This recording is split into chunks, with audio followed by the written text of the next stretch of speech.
I remember they actually had to call people to force me, wanishikilie, ndio nidungwe the sedative.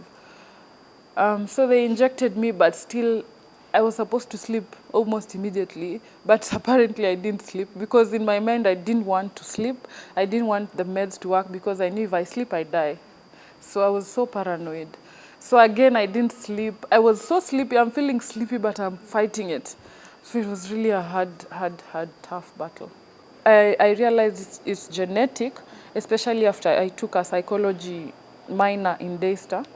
So I got to learn about my family, the background of my family, and that's how I realized this thing is genetic.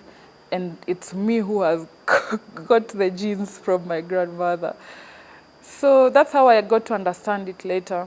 Like, not when I was going through it. You know, I did the course, but I didn't know it would hit me. Like, I just knew I'm predisposed. It could happen to me because it's genetic. But I didn't really know that it would happen to me and it would hit me that hard to a point where I'm seeing and hearing things that don't exist. So it was really hard, and after that I decided I'll research a lot about this problem. And when I Googled it, it brought psychosis. So when I read about psychosis, I learned that, yes, I was actually going through postpartum psychosis, which was as a result of postpartum depression, which went untreated. So, you know, when postpartum depression is not treated, it turns into psychosis. And postpartum depression starts with anxiety. You start feeling anxious, like in the after the bash when they came to see my baby. I was anxious. You remember I told you I was wondering, hey, the big bash, why is it so big? So I was anxious. After anxiety, now I started feeling panicky.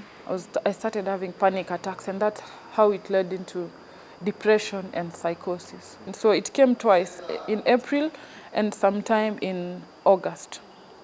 Now this time I was in Nairobi with my husband, and his friends had come to visit. Okay, before they came to visit, I had started again feeling anxious about jobs. I'd applied for jobs. I'm not getting any job. There's a child who depends on me. I can't keep on depending on my parents, you know. I started feeling anxious. I panicked. I started feeling paranoid. I called my mom, nikamwambia, sioni kama nitaipata job. I've tried. I've applied. It's not working. I've even tried online writing. It's not working. So I've just, like, I had given up. And I cried over the phone.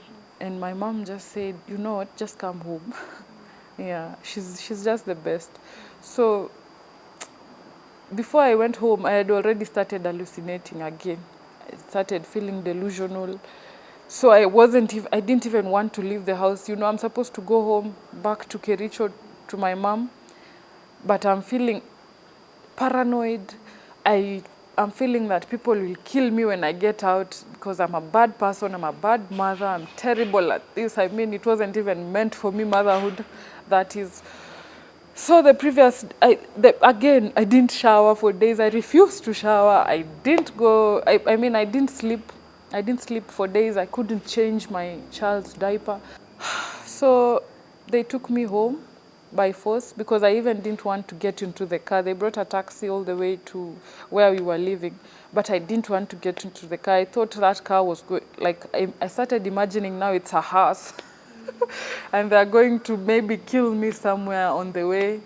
So I remember even when we got to town in Nairobi, CBD now, there was a loud engine.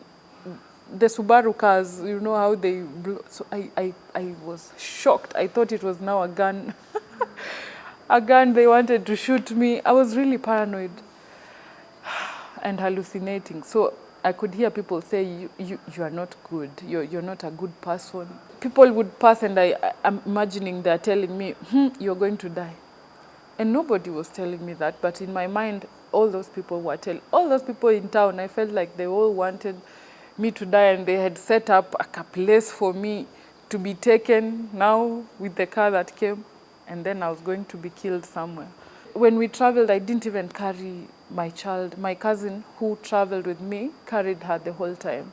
And I remember seeing a bottle of uji, which was given to her. You know, at that time she was now weaning. At least she could eat other foods.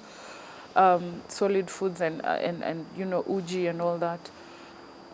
So when we traveled, we got to Kericho, and on the way, I also saw things, signposts that said otherwise. I would see legs for sale, for example. So I thought they want to take my leg and sell it.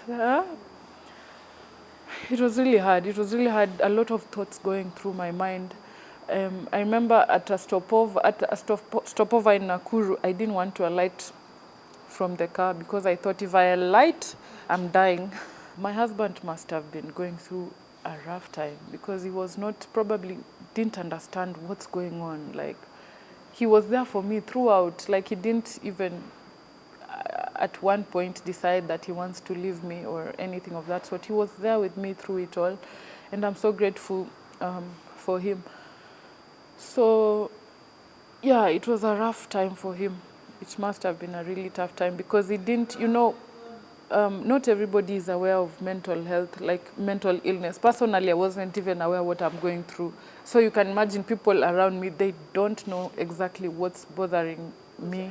Sometimes when I look at my child, she's 3 years old now, 3 years and some months, almost 4 years, turning 4 in January 2021. So when I look at her, sometimes I feel so guilty for making her go through all that, especially the times when I refused to breastfeed her, the times when I couldn't, the times when I couldn't believe she existed, or I couldn't believe that I'm a mother, and I feel bad, but you know, the reassurance that she's still here, I'm still here, there's a chance for me to, you know, make it better for her. So every day I make sure that she doesn't have to go through the same situation she went through, especially when she was 3 months old.